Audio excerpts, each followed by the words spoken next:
안녕하세요. 신통한 교수입니다. 오늘은 문화적 유전자인 밈에 대해 이야기해보려고 합니다. 우린 깐부잖아, 무야호, 1일 1깡, 삿바죄야, 관짝소년단. 이 표현들의 공통점은 무엇일까요? 그것은 최근 인터넷에서 유행했던 대표적인 밈들이라는 것입니다. 우린 깐부잖아는 니꺼 내꺼 구분 없는 친구 사이를 일컫는 말로 최근 넷플릭스 드라마 오징어 게임의 등장인물 중 한 명인 오일남 할아버지가 주인공 성기훈과의 구슬게임에서 남긴 말입니다. 한편 무야호는 무한도전의 2011년 방영분에서 알래스카 교민 할아버지의 함성에서 유래하였습니다. 방송 자체의 코믹한 상황이 10년이 지난 뒤에 네티즌들에 의해 재발굴되고 유튜브를 중심으로 큰 인기를 끌면서 신난다는 느낌을 표현하는 유행어로 사용되고 있습니다. 또한 얼마 전 놀면 뭐하니에는 2000년대 초반 월드스타로 인기를 누렸던 가수 비가 출연했습니다. 그가 출연한 이유는 2017년에 발매한 노래 깡이 다시 주목을 받으면서 그의 근황을 궁금해하는 사람들이 많아졌기 때문입니다. 비의 노래 깡은 한 여고생이 비의 노래에 맞춰 춤을 추는 영상이 대중들의 호응을 얻으면서 하루 한 번 깡 뮤직비디오를 본다는 의미로 1일 1깡이라는 신조어를 만들어냈고 또 다른 컨텐츠들로 재생산되었습니다. 이밖에 높은 시청률로 종영한 드라마 부부의 세계를 통해서도 신조어가 생겼습니다. 극중 외도를 저지른 인물 이태우가 사랑에 빠진 게 죄는 아니잖아 라는 망언을 하게 되는데 사람들은 이 말을 삿바죄야라고 축약하여 부르며 각종 컨텐츠들을 재생산하기 시작했습니다. 그리고 외국 밈으로서 특이한 장례식 영상도 유행했는데 그것은 보통 엄숙한 분위기에서 장례를 치르는 것과 달리 어깨에 무거운 관을 올린 남성들이 춤을 추며 장례를 치르는 것이었습니다. 그들은 아프리카 가나의 한 상조회사 직원들로 BBC에 처음 등장했는데 네티즌들은 그들을 관짝소년단이라 부르며 수많은 컨텐츠들을 만들어냈습니다. 흥미롭게도 사람들은 우린 깐부잖아, 무야호, 1일 1깡, 삿바죄야, 관짝소년단처럼 재밌는 말과 행동을 온라인상에서 모방하거나 재가공한 컨텐츠들을 통칭하여 밈이라고 부릅니다. 그것은 인터넷상에서 개인이 만든 컨텐츠들을 자유롭게 전달할 수 있는 환경이 만들어지며 탄생한 독특한 문화 코드라고 말할 수 있습니다. 저는 이와 같은 밈에 대하여 그 정의와 특성, 그리고 그와 관련된 논란들을 정리하여 그 정체를 밝혀보고자 합니다. 자, 그럼 시작해보겠습니다. 엄밀하게 말하면 밈은 인터넷 세상 이전부터 존재해 왔습니다. 사실 밈은 진화생물학자 리처드 도킨스의 저서 이기적 유전자에서 처음 언급된 단어입니다. 도킨스는 종의 보존을 중심으로 생각해왔던 기존 진화의 개념 대신 유전자의 보존을 중심으로 진행되는 새로운 진화의 개념을 제시했고 그것을 이기적 유전자라고 명명하였습니다. 도킨스에 따르면 자연 선택에 참여하는 것은 종의 개체들이 아니라 DNA 조각으로 나타나는 유전자들입니다.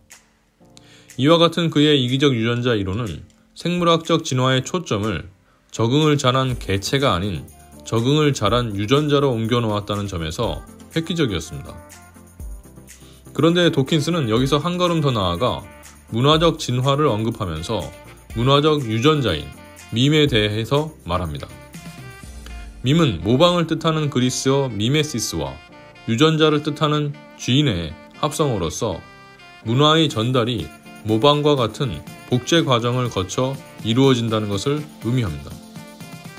따라서 도킨스의 말을 빌리자면 유전자는 생명 전달의 정보 단위로서 생물학적 진화의 토대가 되는 반면 밈은 문화 전달의 정보 단위로서 문화적 진화의 토대가 됩니다. 도킨스는 밈의 예로서 이목을 사로잡는 문구나 표현, 노래의 가사나 멜로디, 건축이나 패션의 디자인 등을 들었습니다. 그와 같은 밈들은 사람들이 일상생활 속에서 책을 보고 노래를 들으며 예술 작품들을 만들거나 감상하는 과정 속에서 끊임없이 복제되어 전파됩니다. 앞서 말한 우린 깐부잖아, 무야호, 1일1깡, 삿바죄야, 관짝소년단 또한 그와 같은 복제와 전파 과정을 거친 것으로 요즘과 같은 인터넷 세상에서 재밌는 말과 행동이 모방되거나 재가공되어 퍼지는 것을 밈이라 부르는 것은 적절해 보입니다. 다음으로 밈은 본능적으로 자신의 정보를 복제하여 퍼뜨리고자 한다는 점에서 그 본성이 이기적이라고 비유할 수 있습니다. 이와 같은 밈은 인간의 뇌를 통해 전달됩니다. 유전자가 하드웨어인 DNA에 새겨져 다음 세대로 복제되어 전달되는 것처럼 밈 또한 하드웨어인 인간의 뇌에 새겨져 또 다른 뇌로 복제되어 전달된다고 볼 수 있습니다. 이때 하드웨어로서의 인간의 뇌는 1000억 개가 넘는 뉴런이라 불리는 신경세포들로 구성되어 있고 이 뉴런들 간의 연결을 뜻하는 시냅스가 100조 개가 넘는 것으로 추정된다는 점에서 그 시냅스들의 조합이 만들어낼 수 있는 신경망의 패턴은 무궁무진합니다. 그리고 그것은 인간의 뇌 속에 저장되어 전달될 수 있는 밈의 정보 패턴들이 무한하다는 것을 의미하는 것이기도 합니다. 다음으로 밈은 모방을 통해 끊임없이 복제됩니다.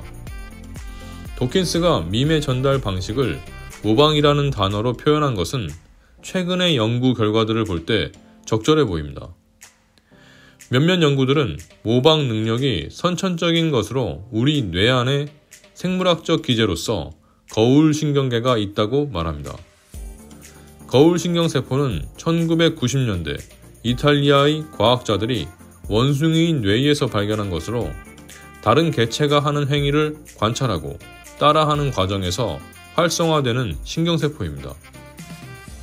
세계적인 신경과학자 라마찬드란 박사는 이와 같은 발견을 인간의 뇌 연구로 옮겨와 고도로 발달된 인간의 거울신경계가 타인의 행위에 대한 모방뿐만 아니라 언어 습득과 공감 능력에까지 관여할 수 있다고 말합니다.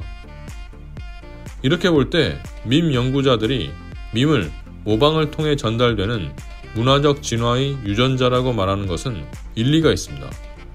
실제로 앞선 인터넷 밈들 또한 사람들의 뇌에 저장된 후 모방 행위를 통해 또 다른 사람들의 뇌로 전달되었다고 말할 수 있습니다.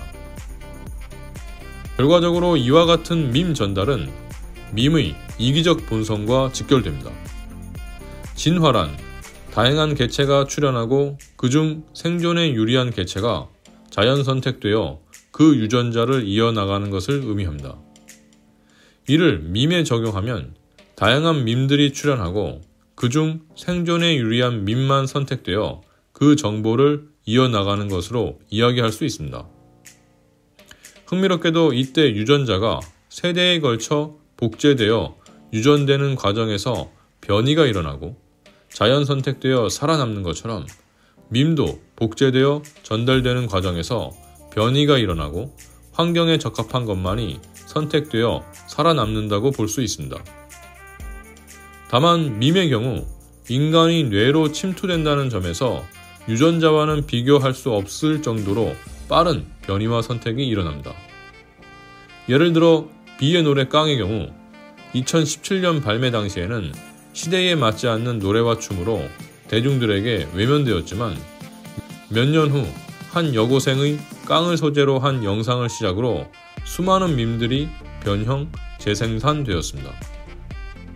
중요한 것은 후속 컨텐츠들이 변이되고 선택되는 과정에서 기존의 깡이 점점 더 강력한 밈이 되어 사람들의 뇌에 침투하였다는 것입니다. 이처럼 밈은 기회만 있으면 선택받을 수 있는 형태로 변이를 일으키면서 인간의 뇌로 침투하고자 한다는 점에서 그 본성을 이기적이라고 표현할 수 있습니다.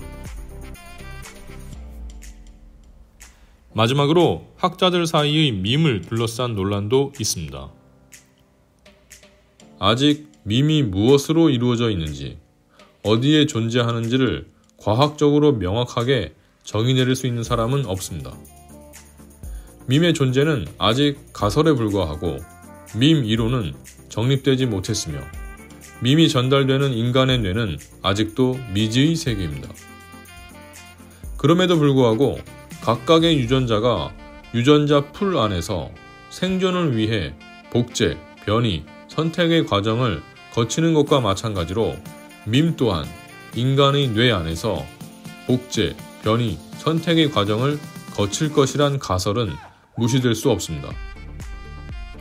예컨대 많은 사람들이 놀라워하는 사실이지만 다윈이 종의 기원을 집필한 시기는 유전자라는 개념이 세상에 알려지기 훨씬 전이었습니다. 다윈은 진화의 작동 방식을 설명하는데 꼭 필요한 핵심 요소를 파악하지 못한 상태였지만 이에 굴하지 않고 연구를 계속하였고 가상의 입자가 원인이 되어 어떤 종은 살아남고 어떤 종은 없어진다고 생각했습니다.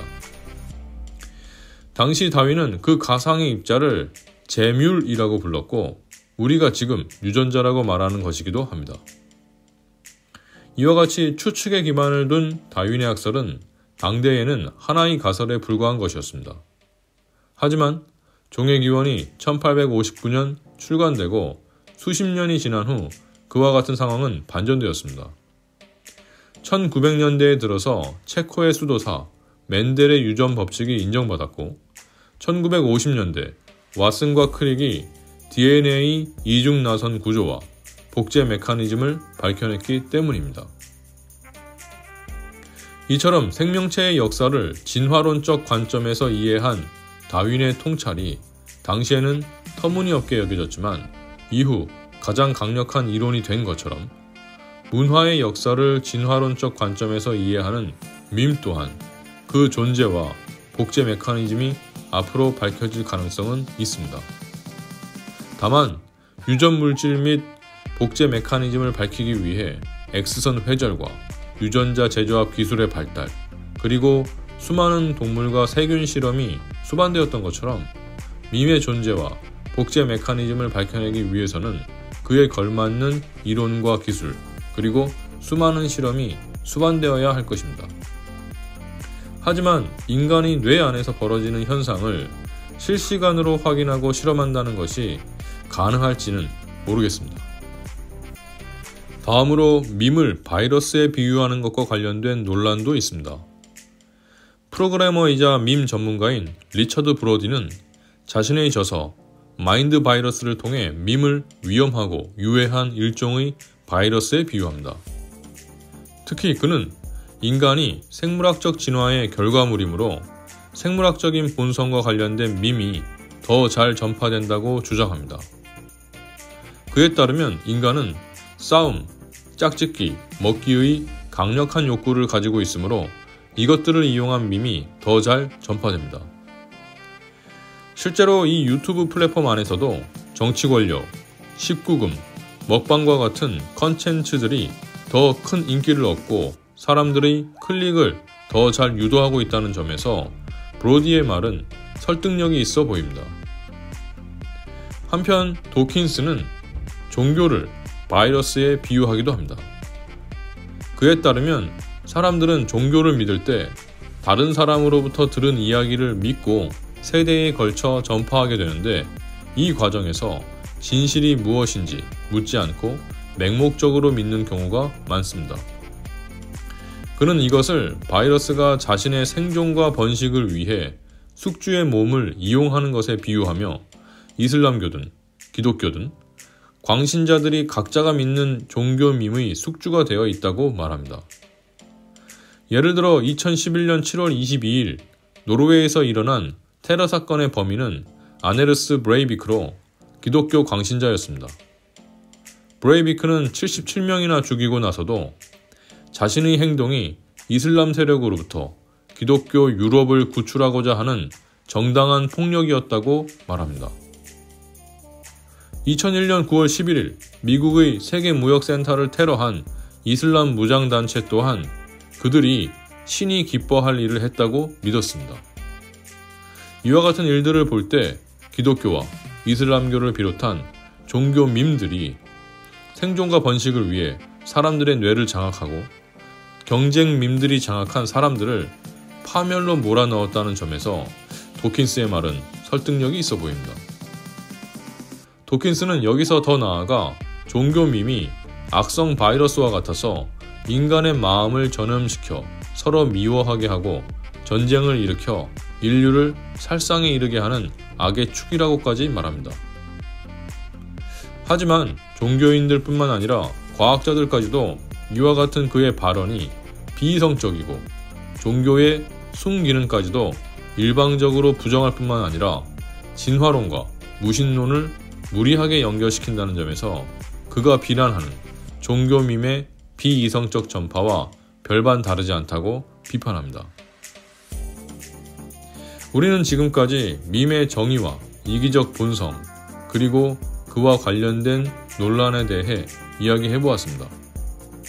밈에 대한 정의는 아직도 대략적일 뿐만 아니라 측정 가능한 단위를 규정하고 전달 물질을 규명해야 한다는 뚜렷한 과제도 남아 있습니다. 그럼에도 불구하고 우리의 문화는 어떤 지식과 믿음이 강력해지거나 약해지거나 소멸되는 과정 속에서 형성되어 왔고, 오늘날 IT 기술의 발달은 그와 같은 지식과 믿음이 전파되는 속도와 범위를 확대시켰다고 볼 수 있습니다. 이렇게 볼 때 많은 사람들의 선택을 받은 밈, 즉 사람들이 뇌에 침투하는 데 성공한 밈은 우리의 문화를 형성시켜 왔고 앞으로의 문화를 형성시킬 것이라고 볼 수 있습니다. 여러분들은 이와 같은 밈에 대해 어떻게 생각하시는지요? 우리 스스로가 밈의 선택자로서 좋은 밈과 나쁜 밈을 구분하고 좋은 밈을 전달할 수 있는 매개체가 될 수 있다면 좀 더 나은 세상을 만드는데 도움이 될 수 있지 않을까요? 이상 신통환 교수였습니다. 끝까지 들어주셔서 감사합니다.